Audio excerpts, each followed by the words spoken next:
कभी सोचा है कि जब भी आप किसी काम में सफलता पाते हैं, कोई फैसला एकदम सटीक साबित होता है, या जब जिंदगी अचानक से अपनी राह पर लौट आती है, तो आखिर उसके पीछे कौन सी अदृश्य शक्ति काम कर रही होती है?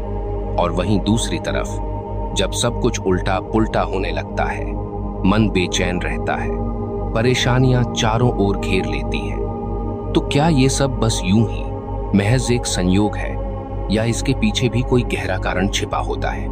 दरअसल इसका कारण कहीं ना कहीं आपके गण में छिपा होता है, या फिर ये भी हो सकता है कि आप अपने गण के विपरीत दिशा में प्रयास कर रहे हो। क्योंकि शास्त्र कहते हैं, यदि व्यक्ति अपने स्वभाव, प्रकृति और जन्म गण के अनुकूल दिशा में चले, तो सफलता स्वयं उसके कदम चूमती है, और यदि इसके विपरीत जाए तो जीवन में संघर्ष, बेचैनी और अवरोध बढ़ने लगते हैं। इसलिए अपने गण को समझना और उसी अनुरूप जीवन का मार्ग चुनना हर व्यक्ति के लिए अत्यंत आवश्यक है। आज इसी सवाल का जवाब खोजेंगे। आज हम जानेंगे कि गण क्या होता है, कैसे जाने अपना गण, गण जानकर करना क्या है, गण के स्वभाव और शक्तियों के अनुसार करियर कैसे चुने, और क्यों कहा गया है जिस दिन अपना गण जान लोगे उसी दिन से आधी समस्याएं खत्म हो जाएंगी। ज्योतिष शास्त्र में गण का तात्पर्य एक विशेष ऊर्जा समूह, एनर्जी ग्रुप या स्वभाव वर्ग, नेचर टाइप से है। हर व्यक्ति का जन्म किसी एक नक्षत्र में होता है, और उस नक्षत्र का स्वभाव किस गण में आता है, वही उसके स्वाभाविक व्यवहार, सोचने के तरीके और जीवन में अनुकूल कार्यक्षेत्र को निर्धारित करता है। शास्त्रों के अनुसार गण का महत्व मुख्यतः विवाह के लिए गुण मिलान में, व्यक्ति के स्वभाव और मानसिक प्रवृत्ति को समझने में, जीवन में सफलता के लिए अनुकूल दिशा और मार्ग तय करने में, तथा जीवन में आने वाले कष्टों और उलझनों के कारण को जानने में अत्यंत महत्वपूर्ण माना गया है। गण का हमारे जीवन के हर पहलू में गहरा योगदान होता है। इसी आधार पर प्राचीन काल में लोगों के 3 गण माने गए: देव गण, डिवाइन नेचर, मनुष्य गण, ह्यूमन नेचर, राक्षस गण, डेमोनिक नेचर। लेकिन ध्यान दीजिए, कृपया इसे इस तरह न देखें कि अगर आप देवगण के हैं तो आप सबसे ऊंचे या श्रेष्ठ हैं, या राक्षस गण के हैं तो ये कोई बुरा या तामसिक गुण है। ऐसा बिल्कुल नहीं है। ये सिर्फ एक ऊर्जा प्रकार है जो ये बताता है कि आपकी जन्मजात कंपन कैसी है, आपकी स्वाभाविक शक्ति किस दिशा में है। हर गण की अपनी विशेषता, अपनी ताकत और अपनी भूमिका होती है, और जब कोई व्यक्ति अपनी उस स्वाभाविक ऊर्जा को पहचानकर उसी के अनुसार जीवन जीता है, तो वो अपने जीवन में सुख, संतुलन और सफलता पा लेता है। यही असली रहस्य है, क्योंकि देवगण वाले अपने करुणामय स्वभाव से समाज में प्रेम और सेवा फैलाते हैं। मनुष्य गण वाले अपनी व्यवहारिकता से संतुलन और नीति स्थापित करते हैं, और राक्षस गण वाले अपनी साहसिक, तर्कशील और शक्तिशाली प्रवृत्ति से नए रास्ते बनाते हैं, बदलाव लाते हैं। कोई बड़ा नहीं, कोई छोटा नहीं, सभी की अपनी जगह पर अनूठी भूमिका है। बस जरूरत है अपने गण को जानने की, अपनी क्षमता को पहचानने की और उसे सही दिशा देने की। यह गण तय करता है कि आपकी प्रकृति कैसी है, आपके सोचने का तरीका क्या है, आपको किस तरह के लोग, काम और माहौल सूट करेंगे। और खास बात यह है, यदि कोई व्यक्ति अपने स्वभाव यानी अपने गण को पहचान ले, तो वो जीवन की आधी उलझनों से मुक्त हो जाता है। आइए अब हम हर गण की विशेषता को थोड़ा और गहराई से समझते हैं। पहला गण, देवगण। देवगण के लोग शांत होते हैं, दयालु होते हैं, संवेदनशील होते हैं। इनके मन में करुणा कूट कूट कर भरी होती है। ईश्वर में गहरी आस्था रखते हैं। पूजा, पाठ, ध्यान और भक्ति इनकी जीवन शैली का हिस्सा होता है। दूसरों के भले की सोच इन्हें सुकून देती है।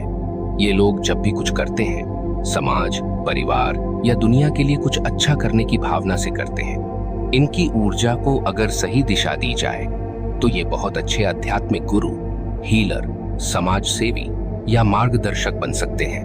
उदाहरण, महात्मा गांधी शांत, करुणामय, परोपकारी, समाज के लिए जीवन समर्पित। रतन टाटा विनम्र, दूसरों की मदद करने वाले। जिंदगी में सादगी और समाज सेवा को प्राथमिकता देने वाले। सद्गुरु जग्गी वासुदेव अध्यात्म, ध्यान और मानव कल्याण के लिए समर्पित। देवगण वाले लोग आध्यात्म, सेवा और शांत नेतृत्व से सफल होते हैं। दूसरा गण, मनुष्य गण। अब बात करते हैं मनुष्य गण के लोगों की। ये बेहद व्यवहारिक होते हैं। संतुलन बनाकर चलना, सही समय पर सही निर्णय लेना इनकी विशेषता होती है। धर्म और अधर्म दोनों के बीच की रेखा को समझकर चलना जानते हैं। न ज्यादा भावुक होते हैं, न ज्यादा कठोर। इनके भीतर नीति और कूटनीति की जबरदस्त समझ होती है। जहां देवगण भावना से निर्णय लेते हैं, राक्षस गण जोश में, वहीं मनुष्य गण बुद्धि और अनुभव से काम लेते हैं। ये लोग अच्छे व्यापारी, प्रशासक, नेता, शिक्षक या मार्गदर्शक बन सकते हैं।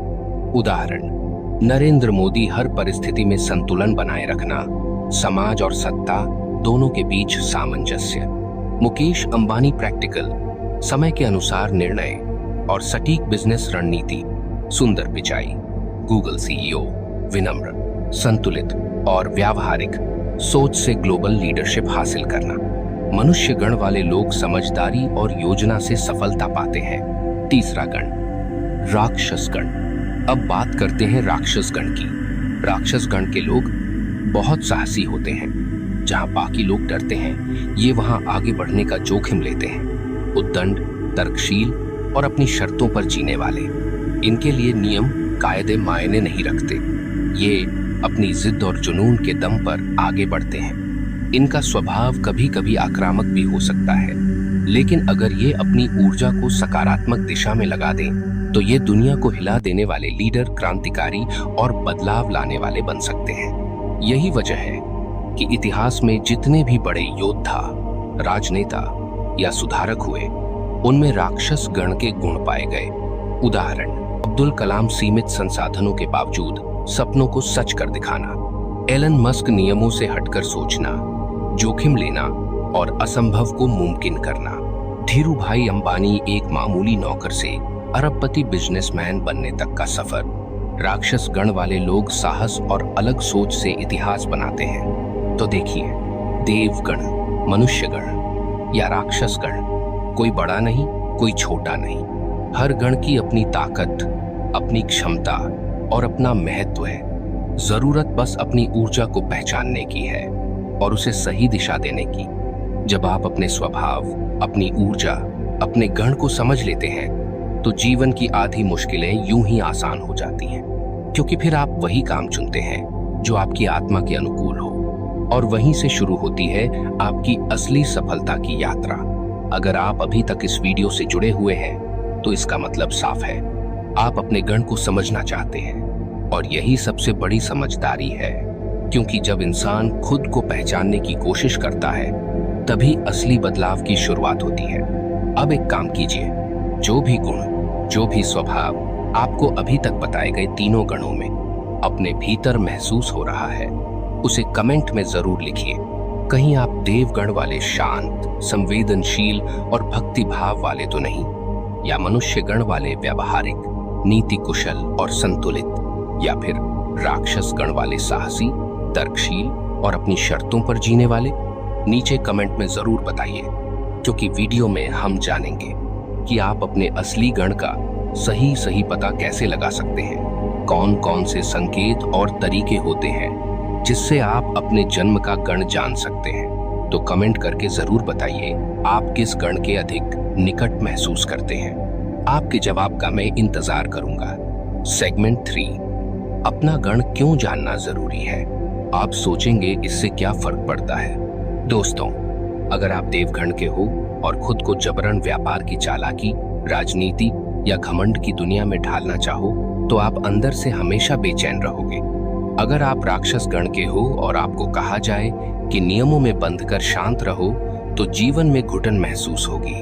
और यही कारण है कि कई बार व्यक्ति मेहनत के बाद भी सफल नहीं हो पाता, क्योंकि वो अपने स्वभाव के खिलाफ जाकर लड़ाई कर रहा होता है। जिस दिन आप अपना गण जान लोगे, आप वही काम, वही जीवन शैली, वही दिशा चुन पाओगे जो आपके लिए प्राकृतिक रूप से अनुकूल है। और तब संसार की आधी समस्याएं अपने आप खत्म हो जाएंगी। कैसे जाने अपना गण? आप अपना गण जन्म पत्रिका से जान सकते हैं। जन्म नक्षत्र के आधार पर प्रत्येक व्यक्ति का गण निर्धारित होता है। उदाहरण के लिए अश्विनी, मृगशिरा, पुष्य, अनुराधा, रेवती नक्षत्र वाले देवगण में आते हैं। श्रवण, रोहिणी, हस्त, स्वाति वाले मनुष्य गण और मूल, अश्लेषा, भरणी, ज्येष्ठा नक्षत्र वाले राक्षस गण में। अगर आपको अभी तक अपना गण नहीं पता है और आपके पास अपनी कुंडली भी नहीं है तो कोई बात नहीं। आप बस कमेंट में अपना जन्म स्थान, जन्म तिथि और जन्म समय हमें लिख भेजिए। हम आपके जन्म नक्षत्र के आधार पर आपका गण बताकर आपके स्वभाव और आपकी छिपी संभावनाओं को जानने में मदद करेंगे। तो जल्दी से कमेंट कीजिए मेरा गण क्या है और साथ में अपना जन्म विवरण। हम आपको जरूर रिप्लाई करेंगे। अब सवाल उठता है कि भला अपना गण जानकर करना क्या है?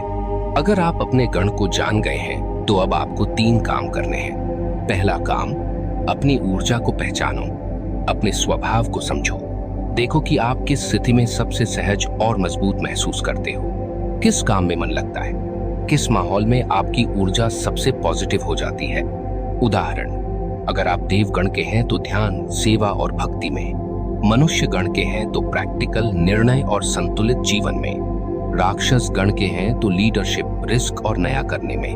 दूसरा काम, अपनी ऊर्जा को जागृत करो। रोज कुछ समय उस कार्य में लगाओ जिसमें आपकी ऊर्जा फुल स्पीड पकड़ती है।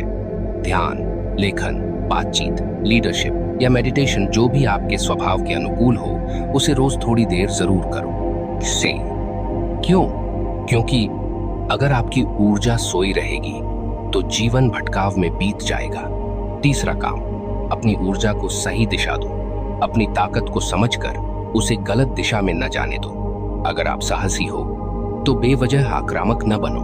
अगर आप भक्ति में लीन हो तो दुनियादारी से न भागो। और अगर आप संतुलित हो तो निर्णय लेने में देरी न करो। सही दिशा ही सफलता की गारंटी है। अभी तक हमने ये जाना कि आपका गण कौन सा है, उस गण की खासियत क्या है और आपकी प्राकृतिक शक्तियां कौन कौन सी हैं।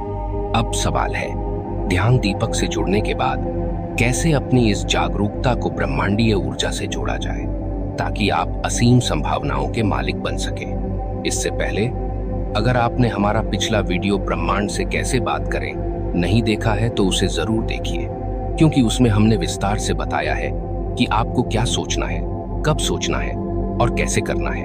फिर भी चलिए यहाँ मैं एक संक्षिप्त तरीका बता देता हूँ। पहला स्टेप, रोज सुबह या रात को सोने से पहले 5,10,000 मिनट ध्यान में बैठिए। अपनी आंखें बंद कीजिए और अपने गण की ऊर्जा को महसूस कीजिए।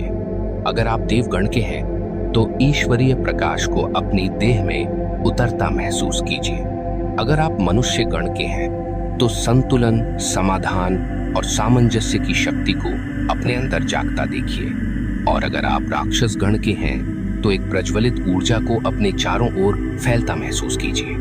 दूसरा स्टेप, अपने लक्ष्य या इच्छा को स्पष्ट कीजिए। जो भी आप पाना चाहते हैं उसका एकदम साफ, सकारात्मक और पूरी श्रद्धा के साथ संकल्प लीजिए। जैसे, हे ब्रह्मांड, मैं अपनी आय को अगले 6 महीनों में दोगुना करना चाहता हूँ। मैं उसके योग्य हूँ। तीसरा स्टेप, अपनी ऊर्जा और ब्रह्मांडीय ऊर्जा का मिलन कीजिए। कल्पना कीजिए कि आपकी ऊर्जा ब्रह्मांड के अनंत प्रकाश में मिल रही है और वहां से अनगिनत संभावनाएं, अवसर और सहयोग आपके जीवन में उतर रहे हैं। हर दिन यही अभ्यास करें। देखिए कैसे आपकी इच्छाएं धीरे धीरे ब्रह्मांड के जरिए पूरी होनी शुरू हो जाएंगी। अंत में, अगर आप सच में अपनी ऊर्जा को ब्रह्मांडीय ऊर्जा से जोड़कर अपना जीवन बदलना चाहते हैं तो कमेंट में जरूर लिखिए, मैं तैयार हूं। और हाँ, अगर पिछला वीडियो नहीं देखा है तो अभी जाकर देखिए, क्योंकि बिना उस प्रक्रिया को समझे ये कड़ी पूरी नहीं होगी। और हाँ, अगर आपका कोई सवाल है या आप किसी भी खास विषय पर हमसे वीडियो बनवाना चाहते हैं तो कृपया उसे कमेंट में जरूर लिखें, क्योंकि आपकी जरूरतें ही हमारा अगला विषय तय करती हैं। ध्यान दीपक परिवार में हर किसी की बात सुनी जाती है। आपका साथ, आपकी ऊर्जा और आपका विश्वास ही हमें हर दिन कुछ नया रचने की प्रेरणा देता है। तो मिलते हैं अगले वीडियो में एक और नई ब्रह्मांडीय ऊर्जा के साथ। धन्यवाद।